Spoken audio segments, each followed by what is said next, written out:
Assalamualaikum warahmatullahi wabarakatuh. Ya, eh, anak-anakku berjumpa lagi dengan Bu Rumianti, eh, kelas 5 ya. Pada pagi hari ini Bu Yanti akan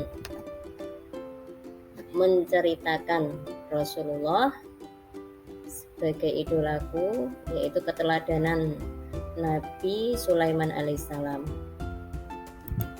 Tujuan pembelajaran yang kedua ya, pada kompetensi dasar ini kita akan mempelajari tentang memahami kisah keteladanan Nabi Sulaiman alaihissalam. Yang kedua, menceritakan kisah keteladanan Nabi Sulaiman alaihissalam. Tujuan pembelajaran yang kedua ya, pada kompetensi dasar ini kita akan mempelajari tentang memahami kisah keteladanan. Tujuan setelah kita mempelajari bab ini yaitu peserta didik dapat menganalisis kisah keteladanan Nabi Sulaiman alaihissalam dengan kehidupan sehari-hari secara baik dan benar. Tujuan yang kedua, setelah mempelajari kisah keteladanan Nabi Sulaiman alaihissalam, peserta didik dapat menyimpulkan kisah keteladanan Nabi Sulaiman secara baik dan jelas. Yang ketiga, mempelajari peserta didik dapat menunjukkan kisah keteladanan Nabi Sulaiman dengan baik dan benar. Yang keempat, dapat merumuskan materi kisah keteladanan Nabi Sulaiman.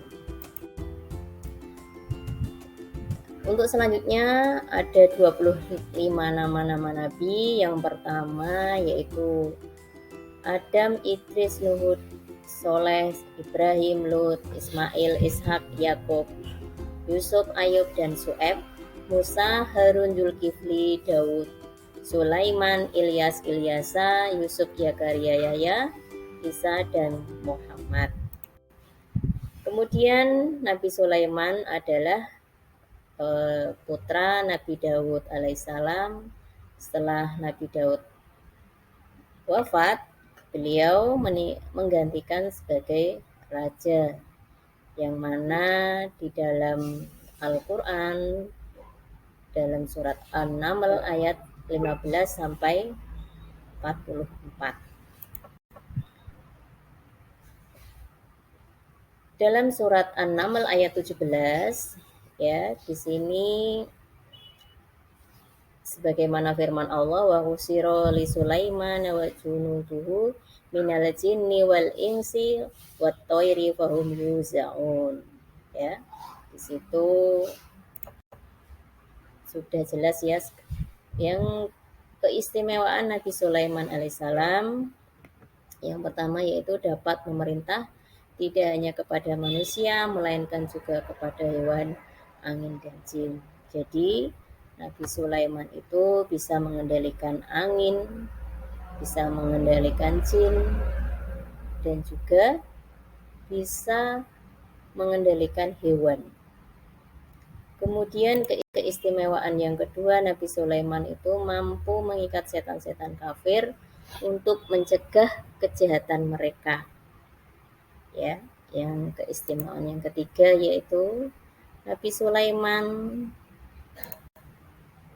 Sulaiman ya, yang kaya raya dan berkuasa, namun beliau tetap rendah hati, patuh dan tunduk kepada perintah Allah Subhanahu wa taala. Kemudian untuk selanjutnya ya, keteladanan Nabi Sulaiman, yang pertama senantiasa bersikap rendah hati dengan segala kehebatan yang dimiliki, memiliki sikap lemah lembut kepada semua makhluk ciptaan Allah Subhanahu wa taala, menjadi hamba Allah yang pandai bersyukur atas segala karunia Allah Subhanahu wa taala. Dalam pembelajaran kita kali ini, kesimpulannya, yang pertama Nabi Sulaiman alaihissalam adalah putra Nabi Daud alaihissalam.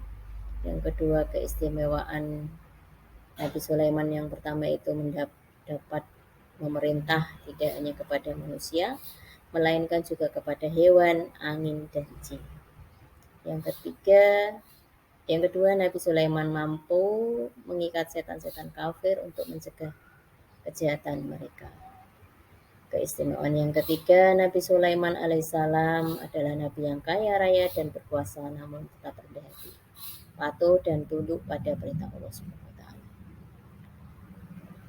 Dan sikap Nabi Sulaiman yang dapat kita teladani dalam kehidupan sehari-hari untuk anak-anak kelas 5, yang pertama, kita senantiasa bersikap rendah hati dengan segala kehebatan yang dimiliki.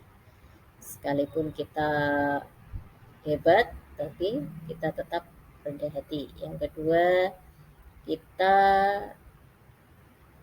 mampu ya harus memiliki sikap lemah lembut kepada semua makhluk ciptaan Allah Subhanahu wa taala, seperti kepada tentunya di dalam